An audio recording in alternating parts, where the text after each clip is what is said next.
নমস্কাৰ। এই মুহূৰ্তত চৰকাৰী কৰ্মচাৰীসকলৰ বাবে আহি পৰিছে এটা ডাঙৰ খবৰ। গতিকে আপোনালোকে ভিডিঅ'টো প্ৰথমৰ পৰা শেষলৈ সম্পূৰ্ণ মনোযোগেৰে চাই থাকিব। গুৰুত্বপূৰ্ণ সিদ্ধান্তৰ দিশে চৰকাৰ।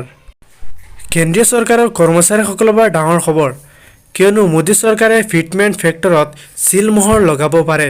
ফলত সকলো কেন্দ্ৰীয় কৰ্মচাৰীৰ ন্যূনতম বেচিক চেলাৰী বৃদ্ধি পাব পাৰে। জি বিজনেছ ৱেবছাইটৰ সূত্ৰ মতে জানিব পৰা গৈছে যে এই বিষয়ে খচৰা প্ৰস্তুত কৰা হ'ব জুলাই 2022ৰ শেষৰ ফালে কেন্দ্ৰীয় চৰকাৰক দিয়া হ'ব। কেন্দ্ৰীয় শ্ৰমিক সংগঠনসমূহৰ ফালৰ পৰা এয়া জানিব পৰা গৈছে।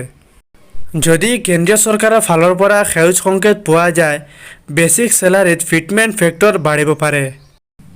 কেন্দ্ৰীয় চৰকাৰে কৰ্মচাৰীৰ বাবে 1 জুলাই 2022ৰ পৰা নতুন আৰু বৰ্ধিত হাৰত ডিএ ঘোষণা কৰিব পাৰে মোদী চৰকাৰে। আচলতে AICPIৰ সূত্ৰক অনুসৰি 1 জুলাইৰ পৰা কেন্দ্ৰীয় কৰ্মচাৰীসকলৰ মহাৰ্ঘ ভাত্তা 4ৰ পৰা 5% পৰ্যন্ত বৃদ্ধি পাব পাৰে। অৰ্থাৎ 38ৰ পৰা 39% ডিএ বৃদ্ধি পাব পাৰে। এতিয়ালৈকে এপ্ৰিল 2022ৰ সূচক হাতত আছে। সেই অনুসৰি ক'ব পাৰি যে মহাৰ্ঘ ভাত্তা 4ৰ পৰা 5% বাঢ়িব পাৰে।